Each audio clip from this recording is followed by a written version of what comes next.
Car గుర్తు అని చెప్పుకునే ఎమ్మెల్యే సంజయ్ ఆ పార్టీకి మళ్లీ వెళ్లిపోతాడంటున్నారు జీవన్ రెడ్డి. 40 ఏళ్ల నుంచి ఓడినా గెలిచిన ప్రజల మధ్యనే ఉన్నారని చెప్పారాయన. కాంగ్రెస్ పార్టీ కార్యకర్తను కాదని కారు గుర్తు అభ్యర్థికి చేతి గుర్తు టికెట్ ఇవ్వడం న్యాయమేనా అని ప్రశ్నించారు. అధికారానికి ఆత్మగౌరవానికి మధ్య జరుగుతున్న పోటీ అన్నారు జీవన్ రెడ్డి. తాకట్టులోని బంగారాన్ని విడిపించి ఆ రోజున మార్కెట్ ధర కట్టి మిగిలిన డబ్బును మీకు అందిస్తుంది కొమ్మూరి గోల్డ్.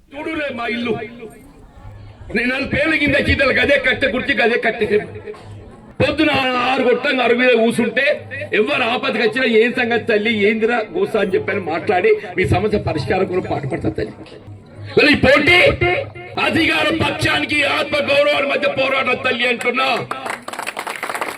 అక్రమ సంపాదన పంచు తిందాం, ఓటు మాత్రం గాజులు గుర్తుకేద్దాం.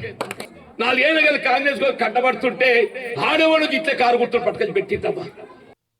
చూడులే మా ఇల్లు, నేను 4 ఏళ్ళ కింద చీతలకు అదే కట్టె గుర్తి అదే కట్టె. పొద్దున 6 గొట్టంగా 6 మీద కూర్చుంటే ఎవరు ఆపదకి వచ్చినా ఏం సంగతి తల్లి ఏందిరా గోసా అని చెప్పని మాట్లాడి మీ సమస్య పరిష్కారం కూడా పాటుపడతా తల్లి. ఈ పోటీ అధికార పక్షానికి ఆత్మ గౌరవాల మధ్య పోరాటం తల్లి అంటున్నా. అక్రమ సంపాదన పంచు తిందాం, ఓటు మాత్రం గాజులు గుర్తుకేద్దాం. 4 ఏళ్ళ కదా కాంగ్రెస్ కట్టబడుతుంటే ఆడవాళ్ళకి ఇట్లా కారు గుర్తులు పట్టుకొని పెట్టిద్దామా?